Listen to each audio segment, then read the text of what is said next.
Don Ramon Ilisorio Mansion o kilala sa tawag na Bahay na Pula sa San Ildefonso, Bulacan. Ito ay itinayo noong 1929 sa mga lupain ng pamilyang Iloserio bilang isang mansyon.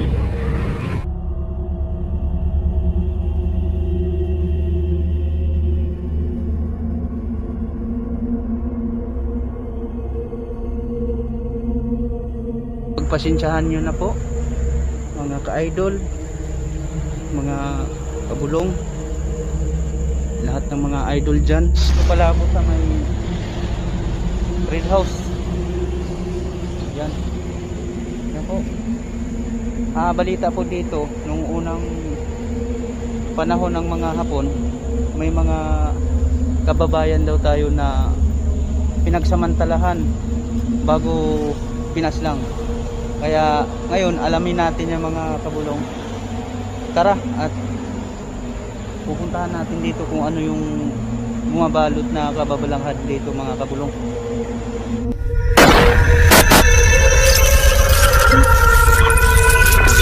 Grabe. Konkreto po siya. Tapos yung half niya kahoy. Yung second kahoy po. Oh, ano yun? May tumutunog.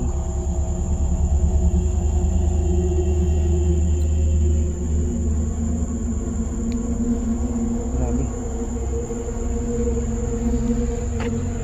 Super kilabot.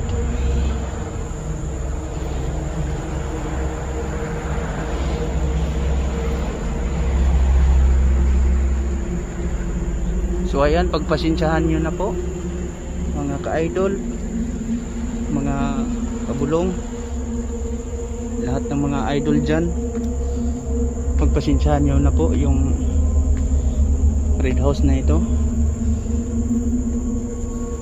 na hindi na buo yung nadatnan ko na. Dami na pong damage.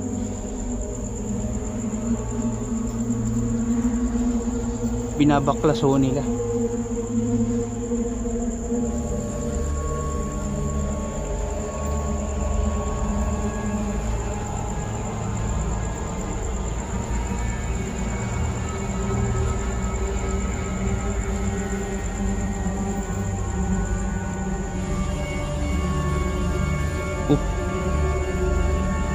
Grabe mga kabulong, ang lamig din po.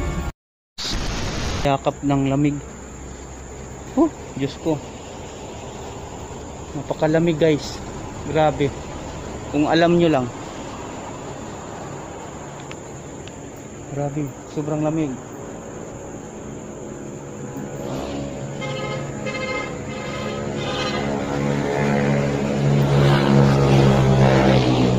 Parang ramdam ko yung ramdam ko po mga kabulong yung paghihirap ng mga babae po dito na sinasabi po nila na nirep daw po sila. Ano yun?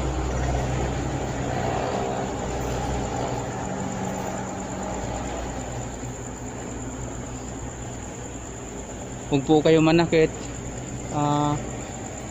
Gusto ko lang po na makakuha ng balita po dito kung ano nangyari po sa inyo. Pagpasensyahan nyo na ako.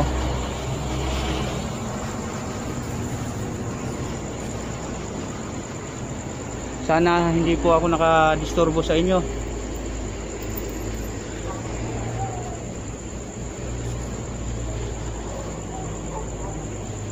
Grabe ang lamig.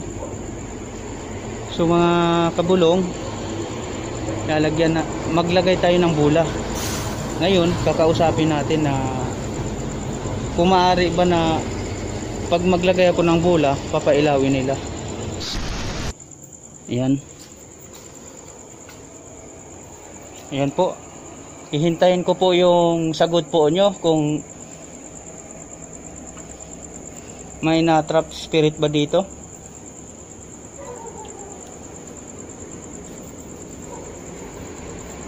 Ayan po. Hihintayin ko yung mga kasagutan po nyo.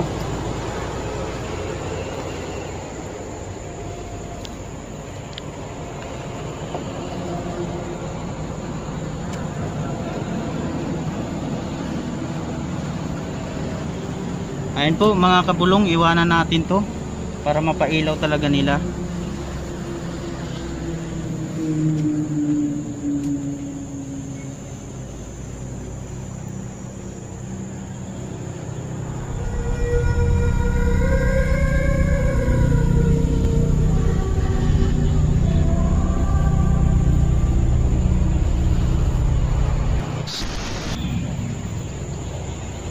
So mga kabulong, di natin nakikita kung pinailaw ba to. Wala, ang lamig talaga. Di po natin nakikita, di ko po nakikita kung pinailaw po dito. Okay. Ang layo ko po. Nandun po ako sa tindahan. Yan.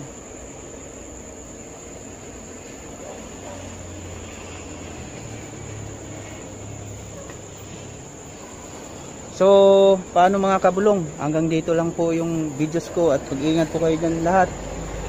Salamat, maraming salamat po sa lahat ng nagsusuporta sa aking channel. Thank you po at mag-ingat po kayo dyan lahat. Salamat po talaga sa inyo.